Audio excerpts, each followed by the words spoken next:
you just abandon any precaution. You know, folks, something could happen here, and if it does, so what?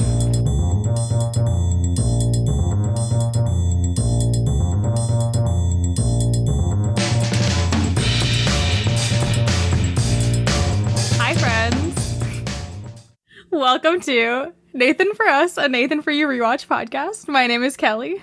And hi, I'm Megan. Today, we have the bad boy of RHAP, newly introduced. He is in the class of 2020, one of the great new voices we've gotten this year. We'd like to welcome the great AJ Norris. Megan, I was not expecting that. I thought you were about to go in on me. And you were just the sweetest person in the world. I was like, oh God, she's being so nice to me. I can't take this.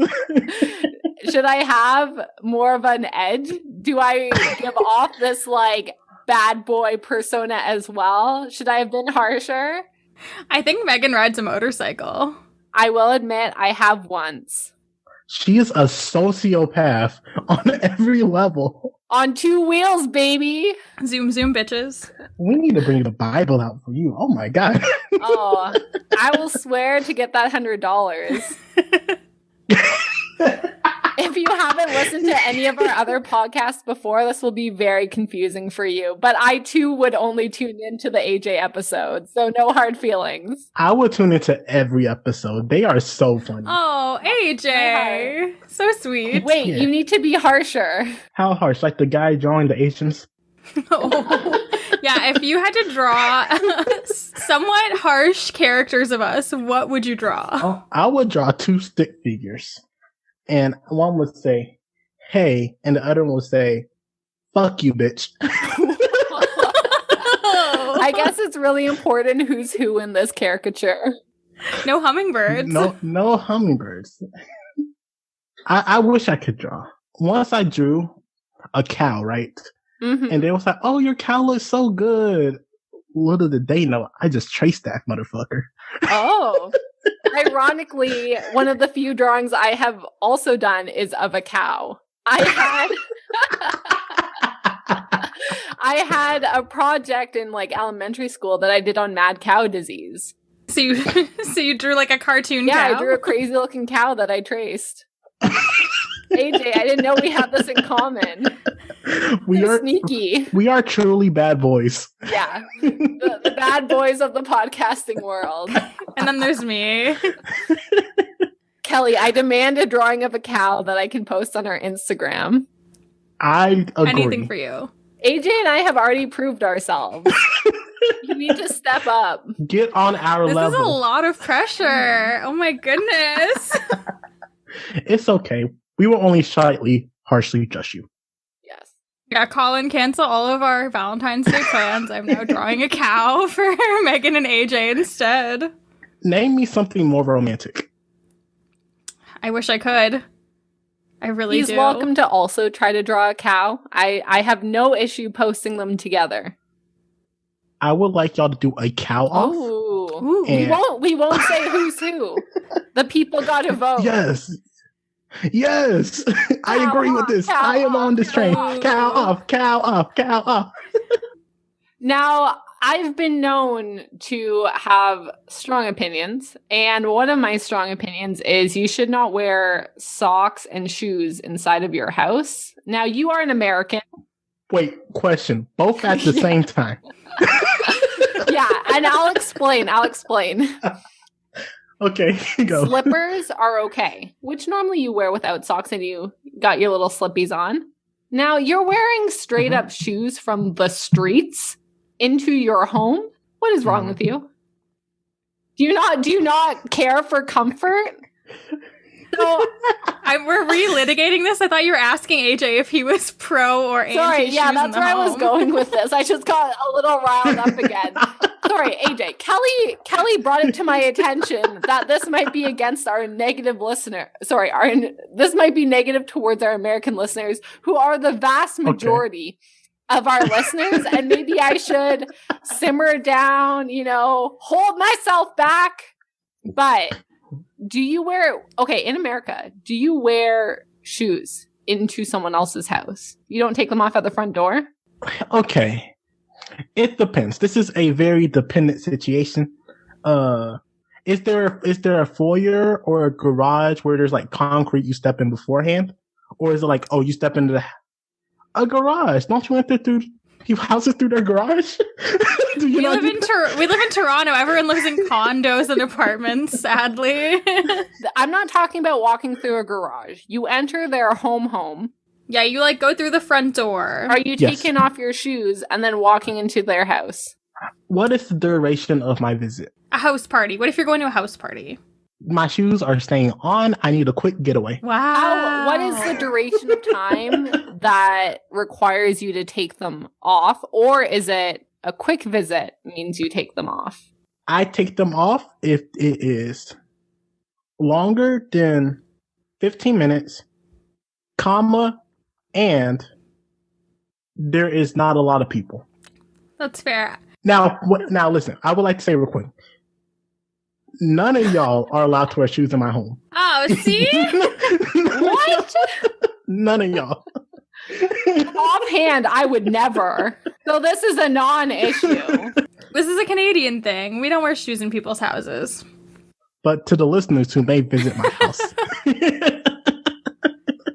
Okay, so when we were in university, Megan and I, we went to school in the same city. I went to a house party and I was wearing boots. It was winter and I took them off, but mine were like really gross from salt and stuff. And so I went into this party, took my boots off, was there for multiple hours. And when I went to go leave, realized that someone had taken my boots. So I didn't have shoes anymore, but the weird thing is they actually had the same ones that I did, but theirs were nicer and in better condition. So some poor drunk girl took my boots and they were like ruined. Kelly, I have almost an identical story, except for this is a jacket. So my boyfriend and I went to a bar at Queen's University. It's called Inch Pub. And I had this like North Face whatever skiing jacket that was too big for me, so he borrowed it. We went to this bar, he hung up the coat, we went whatever, hung out, and then when we went to leave, my coat was gone. But someone who owned like the man's version of the coat left theirs behind. So they took my coat because it's the same coat. But they left theirs, which actually fit my boyfriend better. So that's just been his coat for like 5 years. This is wild. There's some kind of like drunk fairy going around. Who has blessed us both with slightly better versions of each of the things people have stolen from us. What did we do well in life to have this happen? Or how much pity do we need from doing poorly? The universe was like, they've been through a lot lately. We need these small wins. Do you still think they have that coat? Like, they say, this coat might not fit me, but damn, it looks good. And yours is the ladies' version, right? I mean, they're like snowboarding coats, so they're very similar. Like, it's not like, it's just like a black straight coat. It's not like the waist pulls in or anything. Like, it's very like gender neutral in general. But I mean, my boyfriend's version has held up. He wore it this winter, and this was like 5 years ago. So yeah. 5 years. Like the best thing he's never bought. Ooh. Should I talk about Nathan for you? Yeah, should we talk about Nathan for you? Oh, AJ, do you want to tell us a little bit about how you found the show and what like draws you to the show? Do you like the show? That is a great question.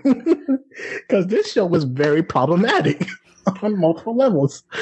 I feel like if you asked 12-year-old AJ, he would have been like, frick yeah. I feel like 21-year-old AJ is like, once I move past the gunk, Yeah. this is a good show.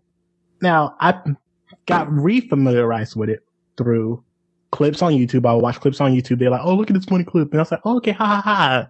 Back when I was an adolescent, and then TikTok hit. And I just be seeing these Nathan For You TikToks. I was like, whoa. I think the first Nathan For You TikTok is actually of the one of the show we're watching today. Oh, The claw of shame. I will Yes. say I have like zero experience with TikTok, and Keep it that way. We are too old for TikTok. here's the issue that I'm about to have. So if they're about to have. Yeah, no. I work for a Toronto brewery. I do marketing. Mhm. Our target demographic is like university students. Mhm. And the youth, they love TikTok. And so we kind of floated the idea around a few times of like, should our brewery have a TikTok? And if so, what does that look like? And I would be the one who would be making that decision. Mhm. If we should get one for the company, and if so, I assume I'm the one making the content. And I have never personally owned a TikTok account, and it's just so foreign to me. I feel like I would just end up spending like 8 hours trying to make one little video being like, is this what youth's like? I don't know. So if there are like university age students who like beer and craft breweries, Yes. if you could, dear Lord, please message me what kind of content you would want. Help me help you find products you like, because I am like dodging that left, right, and center. Like, oh man, I'm like avoiding this topic. I have no idea. So I don't know any Nathan For You TikToks. Are they great? Are we missing? Should we, the podcast, even be making TikToks? Oh my. Kelly, what if the people love it? Let me tell you what you should do. Yeah. Not for the brewery. I will tell you my suggestion. I'll go down first. Just make bad decisions. I think that will get them hooked. We do that every day. But for the TikTok, you should take a clip from the show and you should put it over a video of someone making breakfast. Breakfast. Ooh. And that's on period. That's what TikTok is? That's what some of TikTok is. I don't mean to brag. Yes. Actually, I am going to brag. Okay. I want someone to clip that and put it over like someone making eggs. Like, I really want that. And then send it to me on Twitter at the Kid Norris. Send me that TikTok. Does it have to be a TikTok? Can I just make you a video of me making eggs? Yes, I would like that as well. I would. Like, making breakfast is in the category of like a thing I can do. Making a TikTok is not. Wait, I just, you know what I realized? This has nothing to do with Nathan For You. They're like, I came for a Nathan For You podcast? Oh.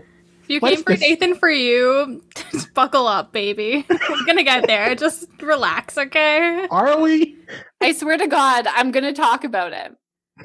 Okay, right? Wait, over, under. How long is this podcast going to take? Oh, gosh. 2 hours.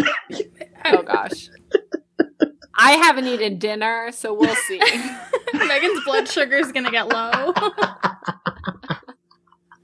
Things are only gonna get more out of hand. This is amazing. So, we are gonna start this episode off talking about the failed ideas, and then we're gonna dive into the claw of shame, but we don't want any interruptions, so we're leaving all of that to be its own little bubble afterwards. Mm-hmm. So, could we talk about anything more timely than the world's only germ-free hot dog stand?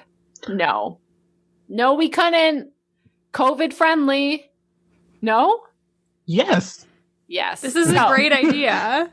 I didn't even hear the idea, and I was like, I don't care what he says in this is going to be a success in 2021. Yes.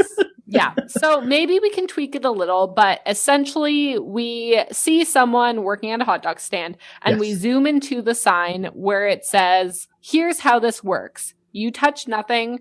Condiments are hands-free. Your money is handled by a helper. So essentially the point is that it's a germ-free hot dog stand. There will be a helper to take your money so you never have to touch it. And then to put the condiments on, you are using foot levers to push down the ketchup and have it squeeze on. We get some visuals of this. It does seem like far too much ketchup and mustard comes out at once, so they need to tweak that.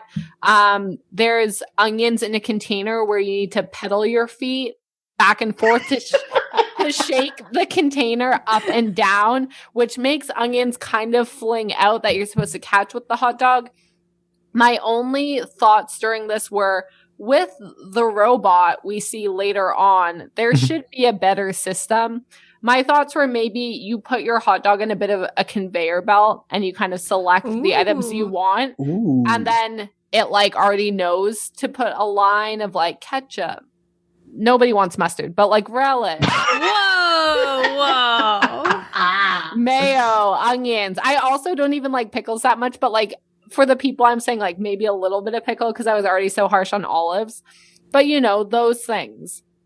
And then you get it at the other end and you walk away. So maybe like that's the way you do it, like put it down a little conveyor stand or something. Or actually, so conveyor stand still, but you stick your arms through these tubes that have gloves and maybe you put it on that way. It's not a bad plan. I got a question that's very irrelevant. Question number 1. So I'm going to preface this. My name is AJ. I'm from a small town in the South. I moved to another, not that big city, but still in the South. I've never seen a hot dog cart before in my life. Whoa. Okay. Oh my gosh. AJ, you're missing out on a staple of late night food and like post baseball game snacks. Now, I will say a few things. So one, this is again a very like downtown city thing. Like I don't live in Toronto. I live a little bit outside of it. You know, it's not a thing you see outside of the city. The other thing you should know is that people call it street meat. How does that make you feel? Dirty. Do you want some street meat? No, I'm uncomfortable. I am a good Christian boy. I don't want none of your street meat. So, I do think that this is a good idea, though. Like, maybe the public wasn't ready for it then, but they're ready for it now for sure. Wait. That was not why I brought this up. Do people literally put pickles and onions on their hot dogs? Is that a thing people actually do? Totally, yeah, for sure. Why? Yeah. It's like what you would put on your burger, right? Kind of a lot of sandwiches. I mean... Well, with burgers, you like make it with the onion and the meat. Like, the onion's already there. You can, but you can also put it on top. I like an onion garnish, but I'm not a pickle person. But like usually I would, if I was going to dress a hot dog, I would do ketchup, mustard, mayo, barbecue sauce, because I love condiments, then hot peppers, and then onions. Okay. How are you putting not the onions, the pickles on the hot dog? So they usually have like a little container, and it has some pickle juice and little tongs, and you just tong your little pickles onto the hot dog. Makes perfect sense. Yes, Megan. I was going to say, list your burger ingredients. Me personally? Yeah, what are you having on your burger? I'm about to sound as like a basic motherfucker, but this is my real life. Bun, cheese, ketchup, patty, tomatoes, lettuce, cucumber, more ketchup, top of bun. Cucumber? Yes. Cucumber, not pickle, but cucumber.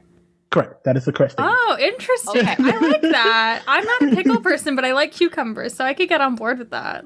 Yes. Oh, I hate cucumbers. I hate pickles. They are essentially the same thing. No, a pickle is a pickled cucumber. They're very different. Exactly. Very different. They're both bad. I will say I like pickled everything else except for cucumber. Moving on. This is a great idea. This is a great idea. Wait, what is a great idea? The germ-free hot dog stand. I thought you were talking about my cucumber. Cucumber also, I'm in on that too. No. Megan, how are you going to be a bad boy if you don't enjoy cucumbers? Cucumbers are not a bad boy food unless you eat it without cutting it. Whoa. If you're just biting a cucumber, that's pretty bold. I am not a monster. Then you get the little nubby part. No one wants If you're that. eating sliced cucumbers, that is not a bad boy snack. What's a bad boy snack then? Oh man, I don't even know. Probably something you can take on the go because, you know, you're on a motorcycle, you're trying to zoom around. Like, you don't got time to stop. You want something you can grab and travel with. I would say like a sandwich, something on the go, a hot dog, something bold, kind of like the full cucumber. Yeah, a full cucumber is the baddest of boy snacks. No. Yeah, you have to have confidence to eat a cucumber in public. Only if you're making eye contact with someone else, I think. Imagine you're driving, you turn, there's someone on a motorcycle making eye contact with you, biting the top of a cucumber, and then they drive away. How do you feel? I agree with your conveyor belt. My question is, we are now in the year 2021. Homie is grabbing your wallet out of your pocket. You don't have money in there. Is this still an issue? I'm seeing nods of yes, this is an issue. This is a great point. Yeah. Now, I do feel like from a customer cleanly perspective, we've kind of perfected like the chip tap and walk away. So you're not going to hand cash to anyone pretty much ever. Mm-hmm. Who carries cash anymore? Yeah. How much cash do you think I have in my wallet at the moment? If y'all guess it, I'll ship it to you. Whoa. In American dollars? That's wild. Yes, in American dollars. Money for us. Okay. In American dollars. How much is in my wallet? Wait. This is the thickness of my wallet, not that thick. I'm saying I'm ready. I'm saying $8. Oh, I was gonna say $8. What the heck? Oh, is it Price is Right rules? I'll say $1. God damn it. There's $1.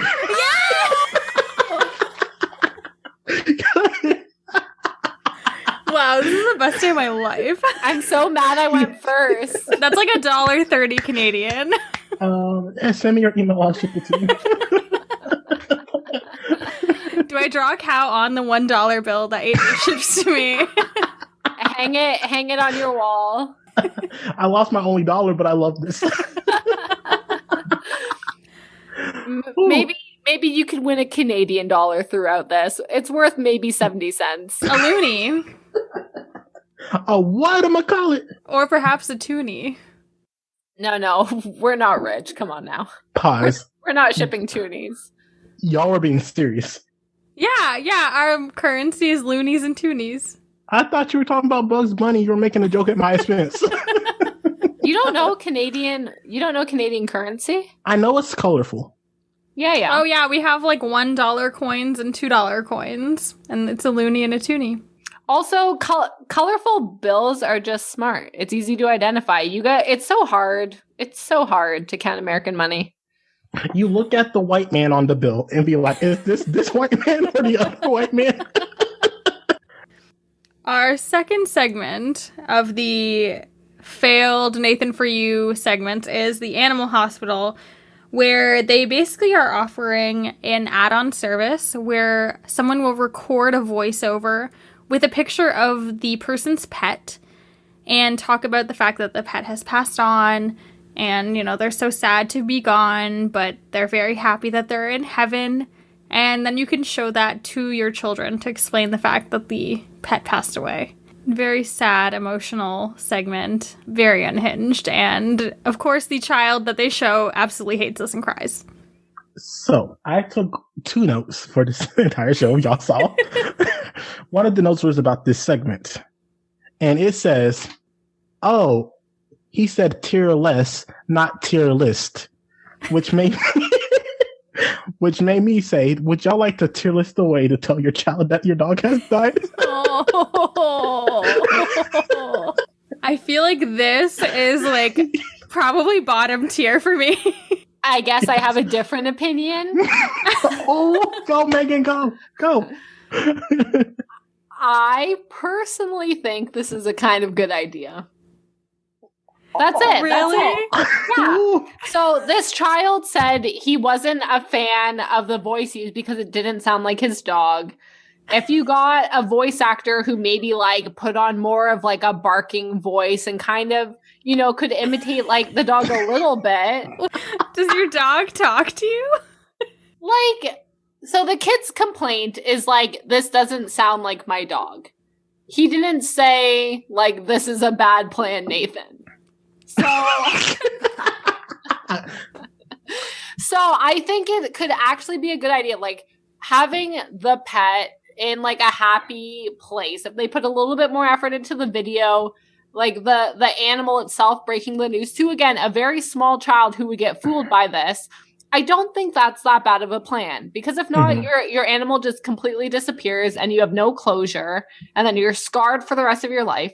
So this might help a little bit by giving you a little bit of closure, and then you know that your pet is telling you, oh, I'm happy where I am, like, life's great, don't worry about me.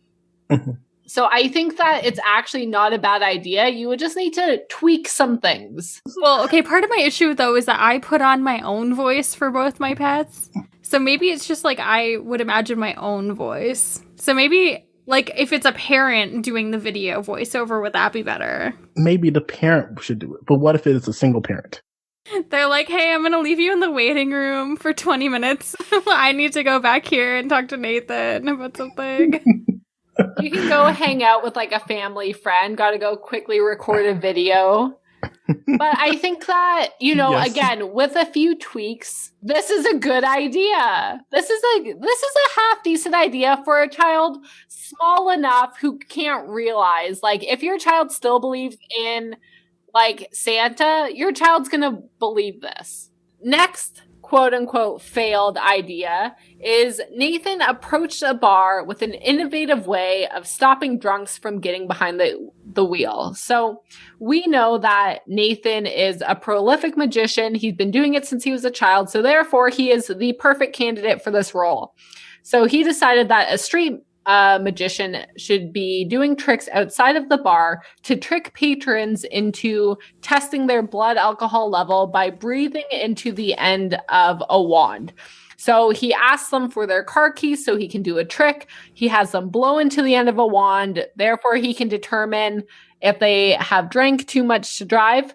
We see a segment where there's one man who has in fact drank too much to drive. So Nathan does a few little hand motions, makes his car keys disappear, and says, I'm so sorry, you can't drive. Now, the real problem with this idea is, what do you do next once you determine that someone should not be driving anymore? So Nathan decided, he can't drive, but he needs his keys to get into his apartment. Therefore, I should probably drive him home. So we see a fun little segment of Nathan taking the guy home. He mentions and complains how far away the guy lives. And the guy's like, yeah, I know where I live. And they bring him home. They go into his apartment and Nathan decides, you know what? If I just leave you here, you could still get up, take your keys, and go get behind the wheel and be unsafe. So I need to watch you fall asleep before I will feel secure enough to leave. So we see a segment of Nathan tucking this fully grown man into a couch, which I wonder why he didn't go sleep in his bed. And here we learn, perhaps, the worst part of the episode is this guy tells us that, no, he doesn't need to go brush his teeth because he only brushes his teeth once a day because no one's smelling his breath. So Nathan's like, don't you go need to brush your teeth or something? He's like, no, maybe it's a little gross, but I only do it once a day in the morning. So I have some questions for you guys. One, yes, if you are going to brush your teeth once a day, what time of day is best to do it? After breakfast. Yeah, I would go with after breakfast as well. Breakfast. That is my go-to. Wait, not my go-to. That's my guess. I feel like that's the best choice, right? You like have your coffee and stuff. I feel like get all the gunk out. Me personally, y'all don't even know about my life. Me personally, I will like wake up, brush my teeth, and whenever I take a shower, after the shower, I brush my teeth still. So whether it's 2 or 3 showers, that means I'm brushing my teeth 2 or 3 more times. Now you can't tell because they're dirty. 3 showers? Those are rare. Like those are bad days. Like, oh, I did something disgusting in the morning. And my dumbass took a shower and did something disgusting in the afternoon, so I gotta do it again. Oh my god, AJ, I take like 3 showers a week. Okay, I guess I do take a shower after I like work out, so I guess that counts. Yes, okay. It counts. That's like a minute shower though. It's like a rinse. So you are taking a shower once a day. Are you taking it when you wake up, when you go to sleep, or after you work out? After I work out. Ew. And I do work out every day. Oh. Okay then. I'm just disgusting. I'm sorry, but I do sleep in a bed, not on the couch at least. Does that make a difference? Like, if you slept on the couch, does that change when you take a shower? I feel like sleeping on the couch, your couch, I don't know about y'all. I live in a very small condo. Like, we eat dinner on our couch. We spend a lot of time on the couch, like, watching TV, whatever. Like, the couch is the spot. I feel like the couch is disgusting. I would like to say real quick, just to rewind it, because I have the memory of a steel trap. You said I have a few questions, and you only asked us one. I think. What was it? It was, what time would you brush your teeth? That was the only question you asked. Yeah, if you were to brush your teeth once a day, what would it be? And it was probably just like, was it acceptable for him to sleep on his couch? And I think he slept on his couch because there was like a camera crew, and I bet you he had something weird in his bedroom he didn't want them to see. Whoa! Ooh, I don't know. He seems pretty lonely, so I'm excited to see what's in the bedroom. What could it be? I am not. I am not personally excited, but I would like to know. I'm nosy. Oh my God, Kelly, our old roommate. How many tangents? Oh my God. I don't even know if we can get into that today. Yeah, AJ. I do wonder, do we think he had roommates? No, he's like an old man. He's a grown-up? Grown-up people have roommates. No, I meant that, like, they would have seen, and like, one, he wouldn't have, I guess you would want your keys back, but one, it wouldn't be so important because someone else could have let him in. Mm-hmm. Unless he's just like crashing on his friend's couch and he didn't have a bedroom. I don't know. I think we can do a quick tangent to our old roommate. So we did have a roommate who did have something weird in his bedroom. So we lived with this guy. We won't name him. Let's just call him Nathan. Buffy. Okay. And Buffy lived with us for 4 months. And he lived in a room that was always locked. So we never saw his bedroom, which is pretty weird, you know, like we were all friends living together minus this one guy. Well, the rest of us just like wandered into each other's rooms all the time. And so this guy was just like a random that lived with us. And so one night he went out and he left the door open. And this is probably my greatest regret in life, Megan. I don't know if you would agree, but yes. He left his door open, like a little crack. And so like six of us like crowded around the crack. And we were like, we need to know what's going on in there. This guy is a little weird. So we crack open the door and he had a very professional looking camera set up on a tripod facing his bed. AJ, would you have gone and looked at what was on the camera? No, because I think my imagination has done a good enough job. I don't want to think it was worse than what it actually was. We'll never know. It's like Schrodinger's cat. We didn't go look, so now we don't know what was on the camera. Wait, y'all didn't look? We didn't look. Pause. Okay, here's what I would have done. We are drawing straws. One of us is looking to see what's on that camera. We should have done that. We should have done that. Like, yes, like, no. Now that I know I can't know, I want to know. We'll never know. I think about this every day. I'm not kidding. What was on the camera? Okay, can we rank these failed segments? Oh, yes, we can. Yes, we can. Okay, so from first place to third place, what is the best segment to the worst segment?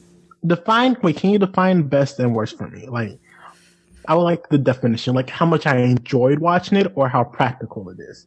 I'm going to say how there's practical. I think original is one that we've talked about in the past. And like, is it a good idea? So a combination of those three things. Yeah. Gotcha. I think like a Venn diagram of those. Yeah. Now, one more question. When we're talking about the hot dog, are we talking about Nathan's or ours? Well, more like Kelly and Nathan. yours. So, Nathan's. Unfortunately, we cannot add any amendments to these ideas because we could make all three of them fabulous. But them in their own form, as they are, with no adjustments, what is the best idea? Okay, 1, 2, and 3. Okay, you can go, Kelly. I think for me, number one is the magic show outside the bar. Because I think that would personally, like, if I was coming out after drinking, I would think that would be very fun. Granted, I don't drive to bars. Like, I pretty much always, we have Uber and Lyft now or take public transit.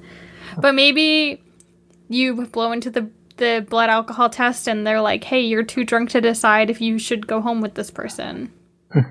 Now, Or, I think... Did you get consent? Could be another thing. I don't know. We could expand upon that one. That would be my number one, though.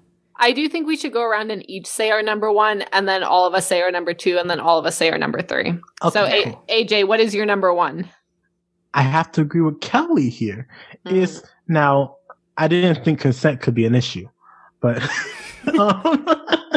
but I like the idea of I just got done heavy drinking, whether to enjoy myself or had a shit day, and I'm introduced to a magician, and he gets to take my keys and he gets to do bippity boppity boop. I think that is enjoyment from the drunk person standpoint. And plus, in 2021, like with Uber and Lyft and stuff like that, we don't have the issue of, oh, I'm stealing this man's house keys. They just be like, okay, go into this car. Hopefully you find your way home. And on to the next one. I like that. Okay. Y'all are wrong. Y'all are putting some magicians in a high-risk role. There's for sure going to get beat up by the drunkest person who needs their keys taken away. You are not thinking of the magician's safety. The best idea... I didn't come here to get lectured today, Megan. The best idea... I let y'all speak. The best idea is very obviously the germ-free hot dog stand. It is 2021. We are not about that germ life. Give me them onion foot pedals because I'm making a hot dog, baby. Huh. I would say germ-free hot dog is my number two. And I do think you could even gamify germ-free hot dog in a way, which would be pretty funny. I guess that goes on. We now know your number two. Did you have additional comments, or do we want to hit AJ with what is your number two? I want to hear AJ's. My number two is the tearless animal thing. I think there's a big problem in the world where people are losing their pets at a young age, and we need to solve it somehow. AJ, honey, we are on the same page. Yes. A tearless way to tell your children their pet has died is clearly a number two idea. It is compassionate. It gives you extra footage of your pet. You are letting your child down in a loving way. Love and care is at the center of this idea. It is definitely a number two idea. Yes. Look at Megan. Me and Megan. This is why we're bad boys. Bad boy crew, baby. Bad boy Now, crew. I think this obviously means that incorrectly, Kelly has a tearless. Wow. The tearless pet video idea as number three, and even more correctly, the opposition of my idea number one. We have AJ Norris thinking that germ-free hot dogs are not the way to live in 2021. Okay, let me talk about my main criticism with the tearless pet thing. And then I'll talk about my main criticism with the hot dog. Yeah, let's shit on Megan for a minute. So my issue with the dead pets, I don't want to say I grew up just fine, but I grew up and I'm okay. I'm relatively okay adjusted. And my parents, if my pet just died, they'd just be like, oh, they're gone to the farm. We did discover before recording that I perhaps came from white trash and didn't know. So maybe that's why. But they were just like, yeah, your pet, it's gone to the farm. That's that. And I was sad for a day, but it was fine.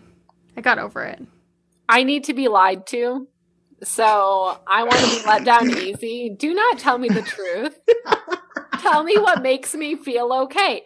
And may I say, even as an adult, my parents just do not tell me if anyone is sick or is going to die.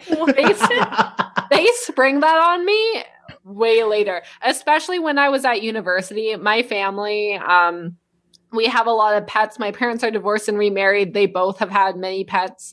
So I go to university and then come back once a year. And I'm looking around the house being where is this cat? And it's oh, that cat died 7 months ago. It's like, excuse me, but everyone else is over it. So I'm sad, but it's like no one else is in the same place as me. Maybe they could have sent me this video, even as an adult, and maybe inform me and drop some news. Maybe it's a way to tell you without even needing to tell you. It's just like you get this video. So maybe it doesn't even only apply to kids, which only makes it for sure my number 2 spot. You've only made me double down on my decision. Does anyone else have anything to say about their number 3 idea before I elaborate? Yeah, AJ hates hot dogs. I'm interested. I don't hate hot dogs. Issue number 1. There is no mask. They should have known in 2013. They should have knew.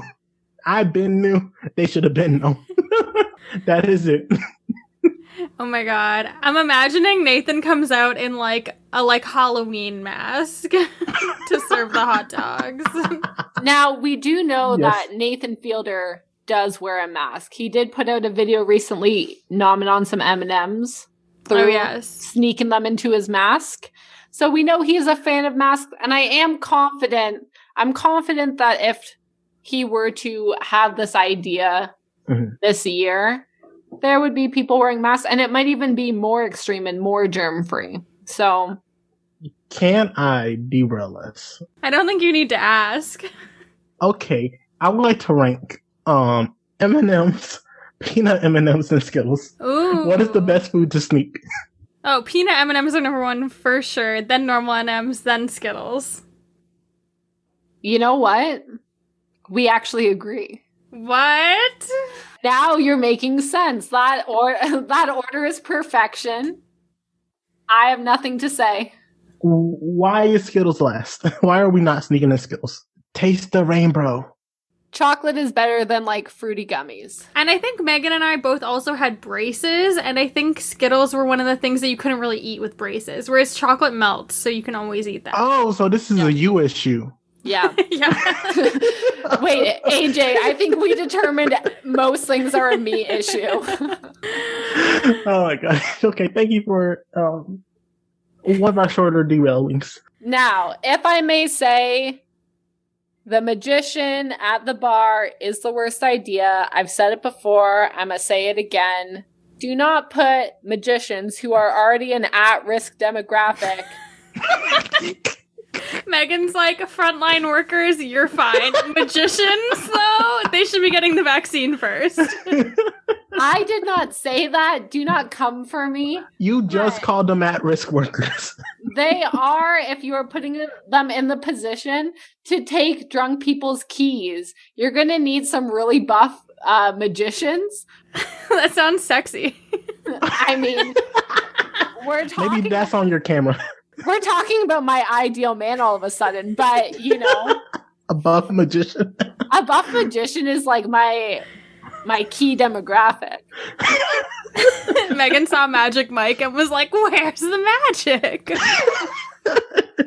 I have never seen Magic Mike, and I will never watch Magic Mike. Because the previews did not have any magic.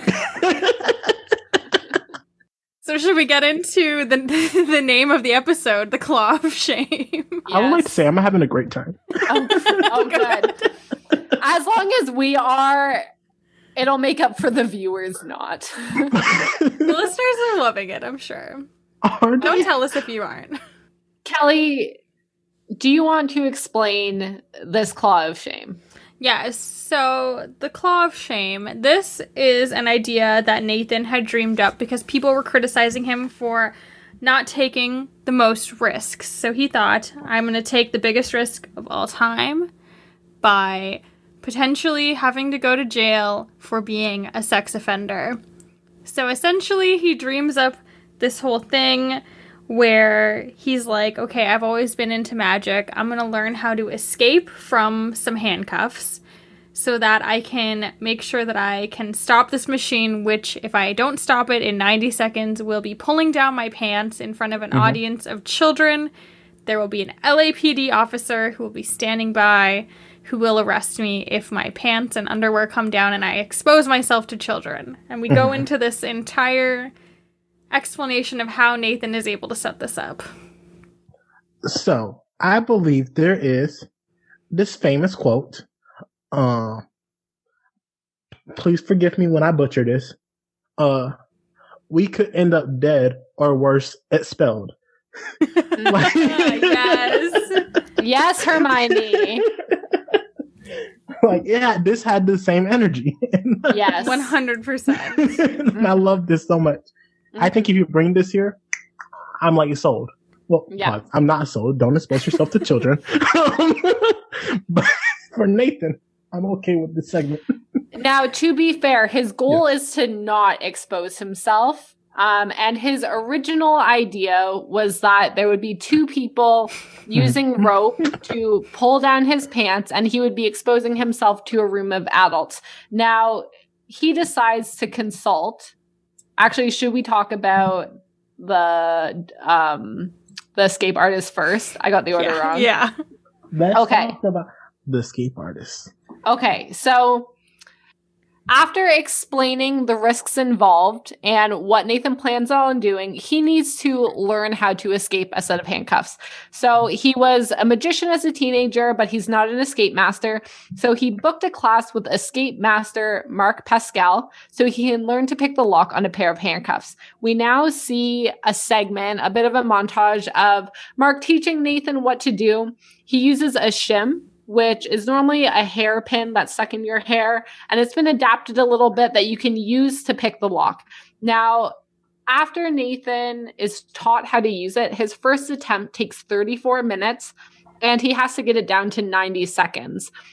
So he shows Mark his plan with a bunch of stuffed animals and dolls, and he has himself as like a Ken doll with a duck and a Barbie pulling down his pants on either side, exposing himself. And one of the funnier bits of the segment is after he shows Mark this, he asks Mark, we'd love to credit you on this. We're going to make sure that you're noted as a consultant on this project. And Mark continuously says, you know what, actually, I'm going to have to get back to you. We are a little off of my realm of expertise right now. Mm-hmm. But he says, don't worry, it's already done. We're putting you on as the credits. And there's a little back and forth where Mark says, I'm going to have to get back to you. And we learn that Mark never gets back to him. And Nathan kindly includes him in the credits and this segment, fully crediting him for helping him escape. Multiple times.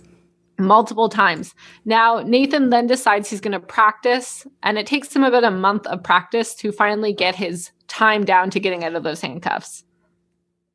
I raised my hand.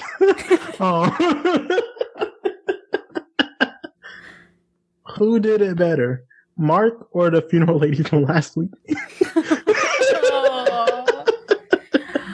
So I do like Mark's little move of saying, I don't know, this is moving a little bit out of my field, which I thought was a very diplomatic way to say, please remove me from this narrative. Mm-hmm.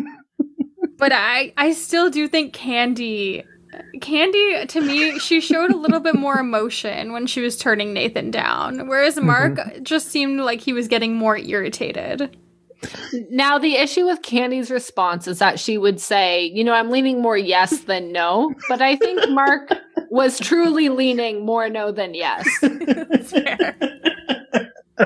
But Candy only had to go through with the fake funeral one time. Mark is credited on this escape 4 different times at the end.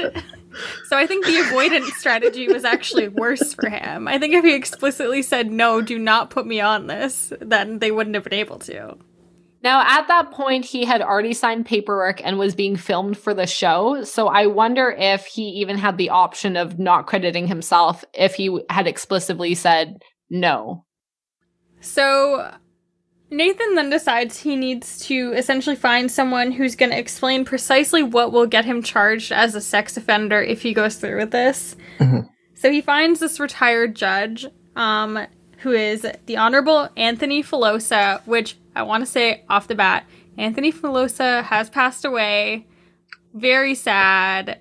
Such a bummer. He seems like a chill as fuck dude. During the scene where he's talking to Nathan, he's like smoking a cigar and wearing a fantastic striped shirt.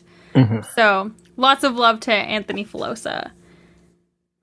But from the judges that I've interacted with, he has to be up there, even though I have not interacted with him.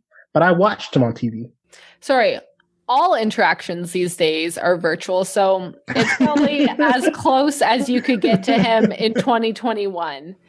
Now, yes, one of my favorite segments of the whole show is Anthony suggesting to Nathan how he could ensure that he becomes a registered sex offender.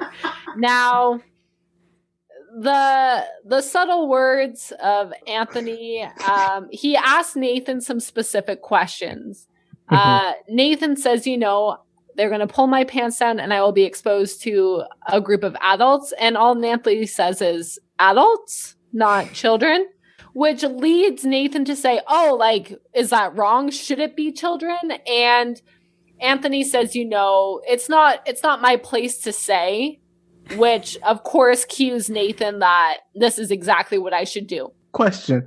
He says that's not my place to say, but he also brought it up. So he certainly says it. Okay, cool. Now, Nathan is taking diligent notes during this segment. We get a flash at his notebook and he says, number 1, no accident. Number 2, kids. Number 3, must be in public. So there also must be the element of willfulness proven. So he has to say out loud, if this goes wrong, whatever. Yes, I believe Anthony tells him, you need to say, folks, anything can happen here, and if it does, so what? I think we need to start this podcast off with anything could happen. But it's so what? So what? That really should just be the catchphrase of the podcast. That's our new intro. That is our new intro. Yes, I agree. From now on, that is how we are opening the pod. Yes, I agree. Yeah, and Anthony also tells Nathan, you know, if you have 2 people who are helping pull your pants down, they're also going to be charged as sex offenders, so you can't have people involved. So that cues Nathan to realize, okay, it can't be people. I need to find a robot. There is so many opportunities for him to just drop this. Yeah. And to just be like, you know what, this is good. I'm good. I'm living my best life. No one cares. But he's just so determined to become a registered sex offender. So now they realize they need to find a robot. So they emailed the US Defense, they emailed NASA, and they're trying to find a technology that apparently many companies believe doesn't exist yet. So I did take a screenshot of one of the emails. We don't get every part of it, but I am going to read it. Oh, I'm excited.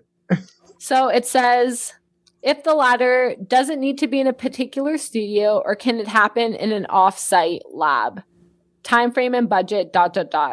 I'm afraid to say that we, i.e. the human race at this point in time, don't yet have the technology to achieve your desired goal in the general sense. That is, the problem of manipulating buttons and zippers in this manner of human fingers is something that can barely be performed in a lab setting under controlled conditions. And the problem of perceiving said buttons and zippers on arbitrary pants in arbitrary positions is similarly difficult. Each of those tasks on its own could be a 5-year PhD thesis, which I hope someone has done by now. Yeah, if anyone here is a student, please, we need this technology. I agree. That said, with some companies, i.e. a snap rather than a button, a loop zipper pull rather than a metal tab, your pelvis being positioned in a consistently repeatable location, the action could be made to work, ... At this point, the email is cut off. But I think this is all to say everyone who Nathan emails is taking it very seriously and is trying to come up with a solution. So this project has been in the works for many, many months. They're taking it very seriously. And I would assume is the most expensive stunt or segment done on the show. Now, we do get one response. Kelly, do you want to take this part? Yeah, I was just gonna say, like, one, I would like to see the cold email that Nathan sent to these companies and what exactly he outlined for them, because I feel like that would be very funny. I would like to think that he did not send them an email, but a video of the dolls. It was like, this is my prototype, but I need a robot instead. So, yes, after essentially getting no response from the US Department of Defense and from NASA, he gets one response from Real FX.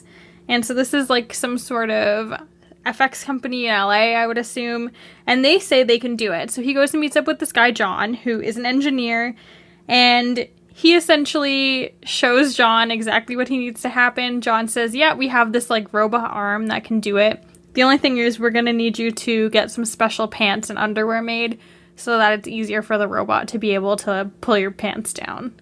So then he goes to a tailor, and the tailor fashions him some pants and underwear, also lends him a lovely leopard print thong, and we see many shots of Nathan's booty. Don't know if I really needed, but we got them. And he practices a lot with the tailor as well, and to the point where he gets down pretty quickly. Yes. Was the tailor prepared for this job? I'm not sure. He had the underwear. He had the underwear ready. I think the tailor might have been a little too excited to do this job. The tailor was committed to the bit. He was all in for helping Nathan complete his goal.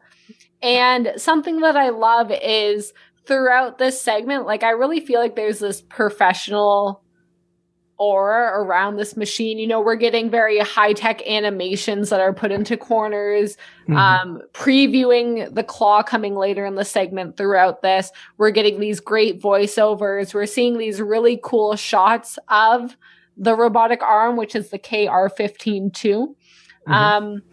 So the two of them had designed these loops that the tailor is putting on, and the picture that John draws is really funny, but I guess is enough to get the job done.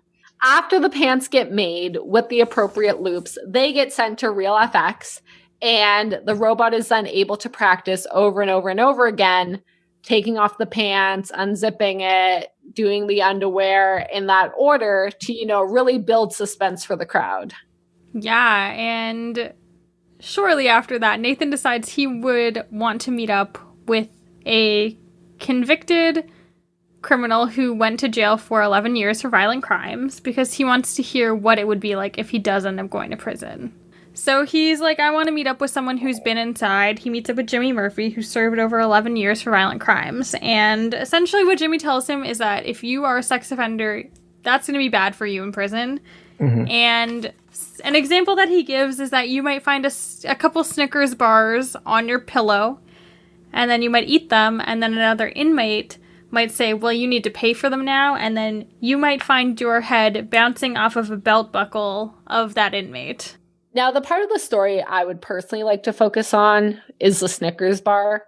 That is a very low-ranking chocolate bar for me. It's not one I would maybe even eat. It might just sit on the pillow and maybe I'd have no issue. So I would like to know what are each of your favorite chocolate bars, as we already learned our peanut M&M, Skittle ranking. I would like to start off by ignoring your question. So here's my thing. I'm going to go off on two different things, not really tangents.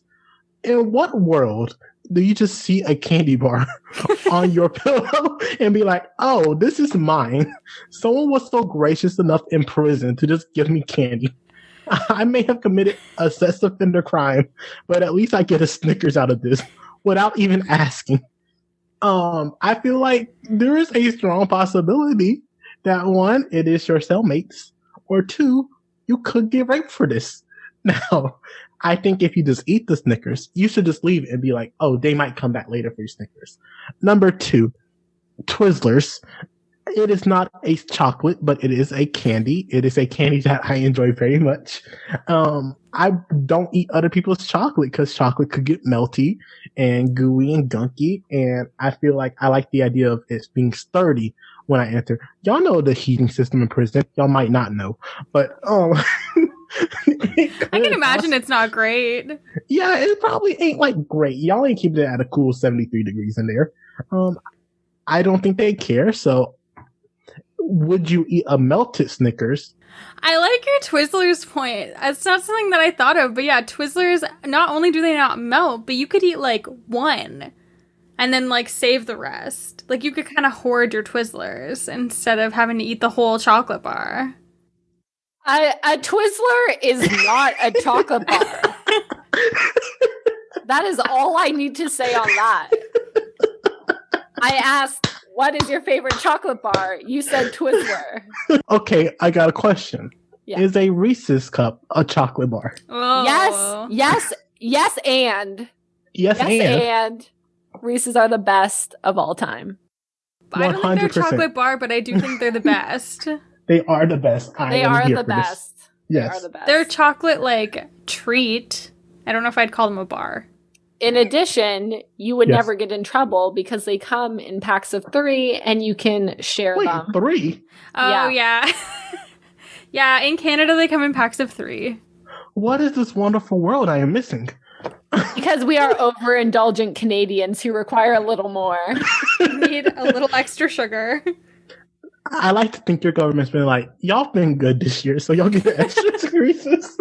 I did hear a rumor that in America you only get 2, and that is so sad to me. So I think I would not eat the Snickers bar. AJ, would you have picked up a Snickers bar left on your pillow? No, I don't trust these hoes. Kelly? No. Oh.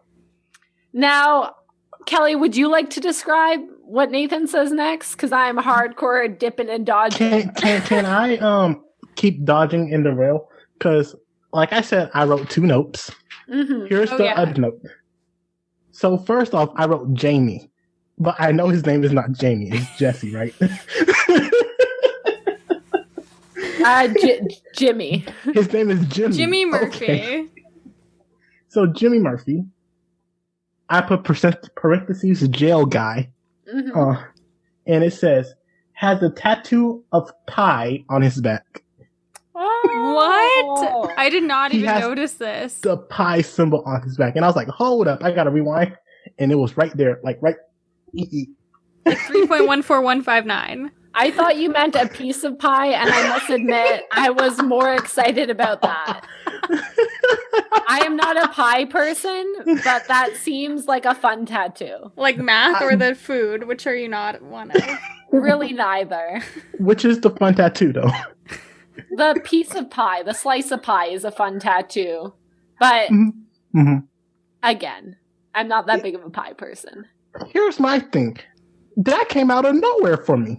Like, why do you have a tattoo of pie on your back?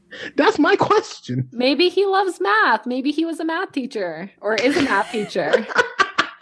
AJ, where's your pie symbol tattoo? Do you even math? Do we think it was... Did he get that in prison? There's just some guy who's, like, really hard. Like, I'm giving out all of these math-related tattoos in prison. Right?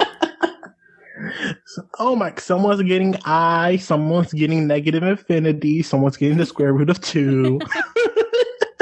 It's hardcore, man. They're in a math gang. They're a rival gang.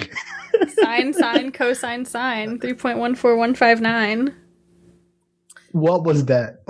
I'm here for it, but what was that? Listen, I'm hard. I know the math gang chants. This is why we are the Bad Boys crew, because we cover all aspects. If you want to come at us with a math question, I'm going to throw it to Kelly W. We have a math teacher, but his focus is on Twizzlers. Maybe, I don't know what my category would be, but as we learned, I kind of avoid trivia. And cucumbers. Yeah, that is not a tasty food. So... Nathan asks very pointedly about the belt buckle, alluding to the fact that he doesn't know what Jimmy means, even though we know he knows what Jimmy means, but he's trying to bait Jimmy into explaining it further. by saying, oh, are people even allowed belt buckles in jail? Isn't that dangerous? Do they only have the buckle part? And kind of getting to Jimmy to explain a little bit further about being forced into an oral sex situation that you might not have expected. And Nathan deadass looks at you and says that his head would not bounce because he would stop when he gets to the balls. And the fact that this man keeps a straight face, like, oh my God. How did Nathan not win an Emmy for this episode? It's true. He should have won an Emmy for this scene specifically. So after this Jimmy segment, so we're not going to get into this. If you have something to say, you say. No, I'm fine. I'm good. I feel like I have really put myself out there, and I have taken on the job of saying what needs to get said. You did great. And if anyone else has anything to add, you go for it. Now, we swiftly exit this segment and we jump back to the robotics crew. And we notice that they are running the robot on Windows 95. And Nathan is alarmed by this fact. He thinks that, should you really be running this on Windows 95? Now, I worked for a Microsoft partner, and I have no idea. I have an actual answer. Oh, cut out my nonsense. No, it's staying. I will say, when I was watching this, my first thought was that I was very surprised it was running not on Linux, which this is going to get very in the weeds here for a minute. But you would want to run something like this on Windows because it's really lightweight. It doesn't take up a lot of space on the disk, and most people already know how to use Windows 95. Isn't it a specialized piece of equipment where you want people to need to rely on you to run it? That's a great question. So, I don't know how deep we want to get into this. The engineer that made it is like, I'm irreplaceable. You can't fire me. So... You can't fire me. I'm a bad bitch. There's a difference between the person who's programming the robot usually and the person who's going to run the program, right? Mm-hmm. So on the back end programming, they're not programming on that little Windows 95 screen. They're programming on an actual an actual computer and then just putting it onto the shell of Windows 95. So the Windows 95 doesn't actually mean anything, if that makes sense. Sure. It's just a shell. Yes, that tracks. But say you're someone like Nathan or someone like AJ who is not technologically sound. What the fuck are you doing with Windows 95 in the year 2000? Did someone bite you? No, my cat was right underneath my hand and I didn't know, and he stuck his nose on my finger and it scared me. I'm sorry. Adorable. So why are you using a 14? 1995, 2013, 2013, 18. 18 years. So why are you using an 18-year-old program? And sure, it's just a shell. But my dumbass don't know that. But honestly, it doesn't matter. He's trying to expose himself to children, so we're all in fair game. So Nathan is a little worried because we see the robot on the practice pants being a little sporadic, kind of pulling things this way and that, and it's making him a little nervous. But then John reassures him that this is going to be okay. All of your parts are going to be well secured and nothing is going to go wrong. However, during the event, John must let the computer program run itself or else he could be held responsible for Nathan exposing himself. So he really needs to take a step back and be sure of this technology. Mm-hmm. Now, this is when we really get down to it. So we learn that a crew of 50 people have worked for 2 days straight to prepare for tonight's historic event. We get a very dramatic commercial, and we have a clip of Nathan saying, I've been put on this earth for a reason, and I believe this is God's plan for me. And he will be, of course, inspiring millions and honoring his home country of Canada, or perhaps end up behind bars and risk deportation. I don't think he would be deported, though. I'm pretty sure he wouldn't be. I think they would just keep him there, right? Because wouldn't he just be a sex offender in California? Should sex offenders be deported? Please don't come to Canada. I don't think we want them. Where are we going to take them? We don't want them. We got enough issues. If you are a sex offender in the U.S., are you also one in Canada? It says, interesting. Share with the class, AJ. Short answer, no. Ooh, Yeah, that's the short answer. interesting. Ain't it though? I would assume the answer is yes. I'm a little alarmed. I don't love that answer. Doesn't that seem like the wrong answer? like if you were born in the U.S., Canada won't accept you, but if you're Canadian and happens in the U.S., it's fine. Apparently, from what I just read. Fine is an interesting phrase. Not one I would associate with the situation. But... I agree. I agree 100%. It's not okay. I think if you're if you're a sex offender in one country, you should be in all the countries. Yeah. Yeah. I think that's a stance I can get behind. Kelly, you seem so worried. I'm a little worried. It's a little bit alarming, I'm not going to lie. I would say it's fairly concerning, but alas, we will... Maybe that's for another time. I don't want to bring this subject back up. I want to keep this in my past. Let's moonwalk out of this conversation. Please? Yeah.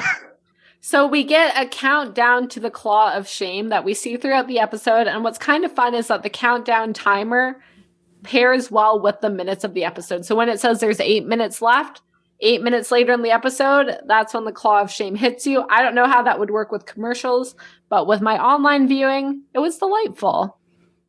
Was it? Because for me, that was confusing as fuck. It was like 8 minutes left. And then like 2 minutes later was 3 minutes left. And I was like, yo. And then it ended and it was like, well, we'll be back after commercial break. I was like, bruh. We are watching it on different platforms. I felt like it lined up very nicely for my personal viewing. I was very impressed and I noted it. I was like, ooh, that was nice timing. What platform are you watching it on? Crave. Oh. Yeah, we have weird Canadian streaming here. We don't have Comedy Central. I'm using CBS All Access. Oh. Mm-hmm. The CBS All Access for Canada is not so... It's so bad. There's truly nothing there. Yeah, it sucks. But anyway, it's fine. But anyway. We're taking your sex offenders, our CBS All Access. Y'all Netflix are real good. Is it? It's better than America's. We don't even have British Bake Off. I have to use a VPN to get that. Oh. Which is very high on my priority list. But anywho, also, yes. I don't use a VPN. But anyway. Is that a bad thing to use a VPN? It's illegal.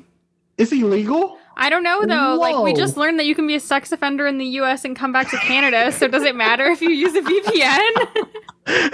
I pay for it, so I feel like that means it's legal because it's cost me something already. But if it's illegal, delete this. Kelly, cut this. Cut this entire part of this conversation. I don't want to go like this. Anyway, okay. So at this point in the episode, we see all of the children who will be in the audience, and we meet all of the parents of said children who are sitting nearby in a tent waiting for their kids to watch this performance. And Nathan assures them, don't worry, I'm going to blur your faces so you don't have to worry about your coworkers wondering why you did this for $100 and get questions from the community. Mm-hmm. And this is so funny because he barely blurs their faces. And yes, you are...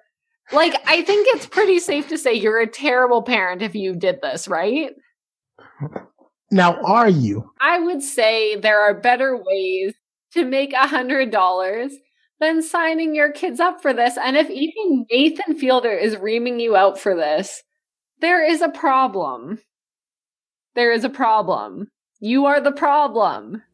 I feel like the thing is they probably signed a bunch of stuff and I'm sure they were very much like, he's gonna escape, don't worry, blah, blah, blah. So I don't want to call them bad parents necessarily. We can call them not good parents. It's questionable. It's definitely questionable.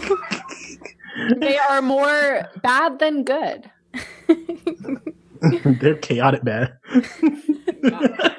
Yeah. So we make it to the Great Escape, and we are introduced to the three people who are going to be assisting with this whole thing. So we have our friend Officer Billy Smalling, who we previously met in the Teen Street episode. Are you at all curious of how Nathan got him to be like, okay, I'll do this?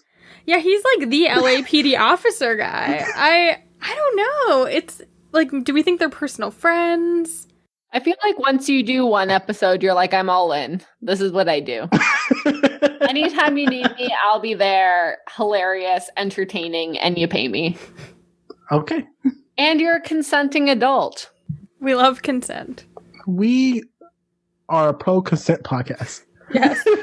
We say halfway through this episode, which is about people exposing themselves to children. You paused for a good long time, but you got where we needed to go. You really thought about it. So we see the Honorable Anthony Filosa, who is also there consulting on this whole thing. We see Matt Money Smith, who is going to be calling the event and commentating. And one of his questions to Nathan is, why are you doing this? And Nathan says, for the show. He says, you know, for the show and stuff. And stuff. What's the and stuff? Like, if it was like, oh, just for the show, there's plausible deniability that this was not your idea. But now you're saying and stuff, and now you're like, what kind of kinky-ish are you trying to get? Oh. He wants that Emmy. He's trying. So you will give him an Emmy for this episode. I'd consider it. What did they say? This is for the Academy consideration? So we get those guests, and then we also see Nathan Skyping quickly with his parents. He informs them that the next time that they see him, he might be behind bulletproof glass, and they are extremely confused. Yes, they do sound very concerned. He says, I'm about to do something very risky. Next time I talk to you, it might be behind bulletproof glass. His mom, Deborah, asks why. And he says, like, I love you guys, wish me luck. And then pretends to have internet problems and just exits the conversation, leaving his parents very concerned. We get a little segment, a montage before this of Nathan as a child doing magic. He was born in 1983. We are introduced to his parents. And then we really just jump into the main event this episode. I got a quick question real quick. Pause. I love how he was like, we're going to introduce Nathan. It was just basically like, yeah, he was born. Onto the show. Like, just nothing else. But how would your parents react if you FaceTimed them or messaged them and that was your question? Like, next time you see me, I might be behind bulletproof glass.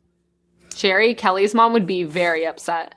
Yeah, we called my mom on one episode, and she was pretty concerned. And because Kelly called her at like 10 at night, and she was so worried from the jump, being like, "What's wrong?" And Kelly just asked her like a random question. Meg, how would your parents react? Oh, not good, not well. I wouldn't tell them though. I would never tell them about this. I like that he's so vague, too. He's not like, this is what I'm doing. Like, he's just like, I might go to jail. That's all. Which I thought it was a very weird phrasing. Like, I thought he was going to say, I might be behind bars, but to say I might be behind bulletproof glass, like, to me, that would not be clear that you're going to jail. Like, that sounds like you're protected and safe. He could just be in the cop car in the back of it. Or the front. Pause. The gall to be getting arrested and be like, can I sit in the front seat? In this hypothetical, I feel like, to me, these are like positive situations he could have found himself in. That like, He's just like taking a ride with a cop buddy, and he's just trying to spook his parents. Megan, don't sit there and pretend that Nathan would not ask to sit in the front seat while he's being arrested. That is so his energy. We now know he can pick locks. He would not, those handcuffs would not be long on those wrists. So Matt, our sports announcer extraordinaire, says, I hope their night doesn't end with a man exposing himself. We get 90 seconds on the clock. Nathan says, something might happen here, and if it does, so what? And then we cut to the no-cut cam, which is a camera that is pointed at his wrists, which are handcuffed above his head. And we start getting this extreme action scene. We have the timer. We have the kids that are fully looking. And we can see him pulling a little bobby pin or a shim out of his hair. And he's working away on it. And the robot starts dramatically, like, taking his pants down, like, a little bit at a time. It's like flirting. It's like flirting with him. Like, do we think that this was the most suspenseful order? Should maybe he have been wearing a shirt that comes off as well? Whoa. Like, should there have been a longer sequence? Or do we think that just, like, shimmying one side of the pants down, then the other, then the front? Like, is that a good order? Should this have been more dramatic? You have 90 seconds. This is Megan's new Magic Mike cut. She's like, this is all I wanted from Magic Mike. I've never seen Magic Mike. I do think the order makes sense in terms of, like, logically. Like, the way the robot needs to do it. I'm not gonna lie. When I watched the robot do this, I was like, wait, how do I take off my pants? Does it measure up? Does it track? I don't. You have these big loops on your pants. Takes you 90 seconds just to pull them down. I co-sign. I also love how the robot in between the pulling actions just kind of like dances around and like it kind of keeps the movement. It's like moving around, building suspense. We have this great footage, and I'm not sure if you think that this was planned or not, but we see Nathan drop the shim, and thank God it lands on his shoulder, because he is able to, as you would eat a wish chip off of your shoulder, he uses his mouth to pick it up.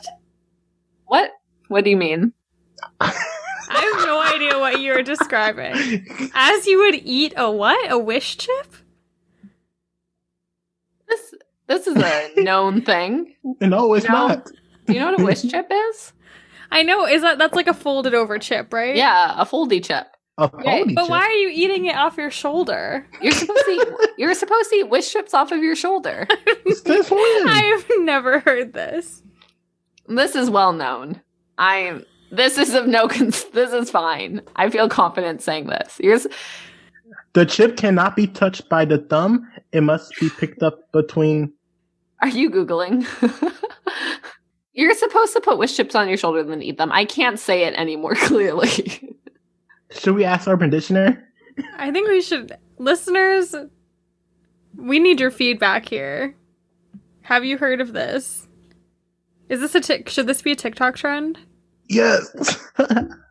So Nathan reaches over with his mouth, as we know his hands are not available. And he picks up the shim with his mouth, passes it back to his hand, and we see him continuing trying to take off these handcuffs. The time is ticking down. Both loops are down, and the robot is diving in for the main loop around his underwear. The full Monty. The full Monty. And Nathan, at the last second, gets it off. There's a big red button that he slaps, which pops up a flag, a modesty flag that covers his bits, saving the children from this indecent exposure. Yes, I did look this up because I also was like, wait, was this planned that he dropped the shiv? Yes. Shim? What's it called? Wish Shim. chip? A shiv is something different that belongs in prison. That's back in the prison section. So Nathan did say that he did not drop the pin on purpose. It actually did slip out of his hands. But in the episode, he had a second one taped behind his ear. So if he wasn't able to get that one that dropped on his shirt, he would have been able to grab one from behind his ear. And he also said he can't get into specifics, but he definitely made sure that he was going to be able to get the handcuffs off before they did it in front of an audience. So there was like no way he was actually going to flash him. This genuinely upsets me. Listen, I am here for children not seeing appendages of grown-ass men. I am okay with that part. What I'm not okay with is him lying to me. That's fair. Just say that. I would prefer it if it was like, oh no, I dropped it. I'm not about to be shown. So he starts like kicking the machine or like moving out the way or stuff like that crap. But like, it's like, oh, this was real urgency. But don't be like, I was never going to fail. Yeah, I think honestly, it's probably for the best. And I also don't like dishonesty, but it's okay when it's like children's little eyes. I'm okay with that. Yeah, some of the kids were kind of mad though. Like they were like, "Oh, I thought it was funny." Question: do you think the parents were like, "Oh, there's no way I'm going to let my child do this," and he was like, "Oh no, too many parents are saying no. Let me just let the parents in on the joke that they're not going to see anything, so that way we can actually get some kids." Yeah, for sure, the parents knew. I think it had to be. Yeah, I think for sure. I like the idea of there being just a bum of a parent out in this world. Yeah. Just like $100, my kid might see a dick. I feel like that demographic definitely exists. It just might have been hard to find on short notice for the show. And also like in the area and all that. I think he might be in the wrong state for that. Yeah. Well, I think so. The thing with California is so many parents want their kids to get into like acting and stuff. And putting your kid on like a show like this is an easy way to get them like an IMDb credit, right? Mm. So I bet a lot of parents were like into that idea. And there is one of the kids who I did find their IMDb, and they've been like pretty successful and like been in a lot of stuff. I'm not gonna lie, little girl was laughing, and I was extremely uncomfortable with her laughter. Now, I did write down all of the quotes from the children, and I would like you to each pick your favorite quote. Or we can determine which is the most quotable child. Okay. Okay, I'm ready. We have, the robot pulled his pants down, but he won. We have, it was really funny. I really wanted his pants to fall down because it's hilarious. We have, I would have been sort of offended if his underwear fell down, but not that much. And lastly, we have, he pressed the button and it didn't fall down. And I was like, yes. I was like, hallelujah. I think the Hallelujah Kid is the funniest. I like the Hallelujah Kid. He was so excited. Yeah. He was giving me everything I needed. They were all super cute and fun, and Nathan was like cheering and excited, and they all run over to hug him, and Nathan tells everyone that, you know, I wanted to follow my dreams. I want to let all of you go follow your dreams. And the kids are like hysterically laughing at him that this was his dream. I'm not going to lie. He made me uncomfortable in this situation. I'm not a fan of just strange men hugging children. Especially if just like minutes ago you were about to show them your appendage. I agree. I think he should have put on like a pair of sweatpants. Like, I feel like it's weird because he's like not wearing pants still. Is he not? How did I miss that? I'm pretty sure he's still not wearing pants when he hugs the kids. What is I feel like show? he definitely did the pants up. Yeah, he did the pants. Yeah, there's no way he walks over with no pants. I say if he hugs the kids with no pants on, we cancel the show. We have to cancel the show. We have to cancel the podcast. We cannot continue from that. I feel like it's fine. I also feel like he probably hung out with the kids before and chatted with them a bunch and like their parents. And they're like, oh, we're congratulating someone. All these kids thought it was funny. So it didn't bother me that they ran up to hug him. I got a question. This is the type of crap I do. There was 10 children, but only 8 parents. Oh. Some of them must have been siblings, right? I like the idea that two kids was like, I want to see what's happening over there. But those parents got $200, right? Is that fair to get more money just because you have more children? They definitely, you know what? I swear to God, if they didn't give the kids the money, I'm going to be so mad. Oh, The no, kids the the money? parents definitely took the money. You know what the kids are going to do? They're going to buy some Snickers. Yeah. Bad chocolate bar choices. Ain't nobody spending money on that chocolate bar. So normally Kelly would do a check-in with what businesses are open and what aren't, but we don't have any businesses unless we count the robot company that we can really look into because we didn't get the names of the failed segment companies. I can tell you, the hot dog vendor is not hot dog vending. I can tell you that with certainty. Oh, he was a magician. He was a magician. He was a magician at a club, but we don't really know what club. Do you think Homeboy got in a relationship within the past 8 years? Oh, the guy was sleeping on the couch? Yes. I hope so. I hope he got a bed. Yeah. I hope he learned to brush his teeth more. That would also be nice. Yeah, I agree. I hope he learned to live closer to a bar. Yeah, I hope he isn't still drinking and driving also. Like, bro, just use Uber like everyone else. So, yeah, we don't really have anything to check up on with the businesses this time. But overall, the Claw of Shame, this was quite a stunt. I thought this was hilarious because nothing bad happened.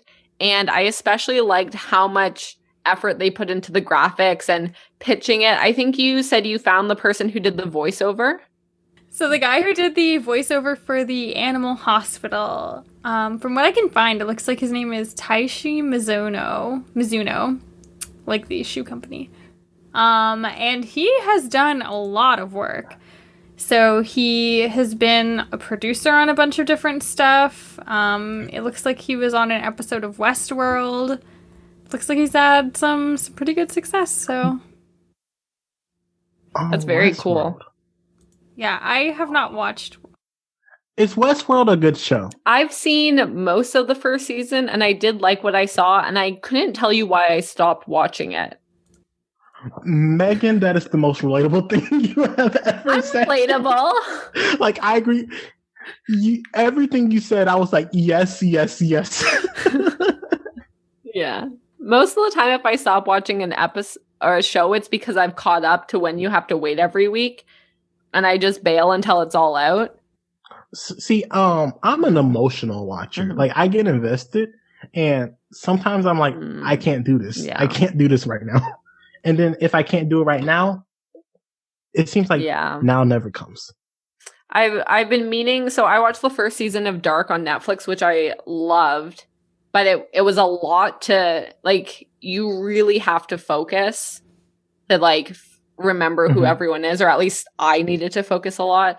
And then a few years later, season 2 is now out, and I keep meaning to watch it, but I'm like, I know for a fact I have to go back and rewatch season 1, and I have to, like, have that mental focus ready. So that's pretty much it for the episode. This has been a wild ride. I feel like we've covered so many topics. I literally don't remember what we talked about tonight. So this is going to be a surprise for me when I'm editing. I'm excited to see what actually happens. AJ, pitch all of your things. Tell the people everywhere to find you, everything to listen to. I like how you say all of my things. Like, I do nothing. Give us your TikTok. If y'all want to tutor me, DM me at the Kid Norris on Twitter. Like, be my math tutor. If you love this podcast, make your bio hashtag Bad Boy Crew. If you want to be part of the hashtag Bad Boy Crew, only the real ones have it in their bio. Yeah, and thank you so much for joining us, AJ. Everyone, please make sure you follow AJ at the Kid Norris on Twitter and go listen to all his pods. He was on RANAP recently, and I think you're going to be on a Survivor RHAP podcast soon too, right? Yep, I was on Renap last week. I was also on Twitch Ultimate Trivia with the great Shannon Gates and the great Haley Strong. And this upcoming week, I'm going to be on the Survivor Rewatch podcast on RHAP. I'm going to be with the sequester star, Jacob Jones himself, talking about Survivor Nicaragua. Please make sure to follow us on Twitter and Instagram at NathanForUsPod. Please leave us a rating and review on Apple Podcasts. Please let us know your stance on all of the different things we talked about. Are Reese's peanut butter cups a chocolate bar or not? I would like to know. Very important questions we need answered. This has been Kelly, Meagan, and AJ on your side.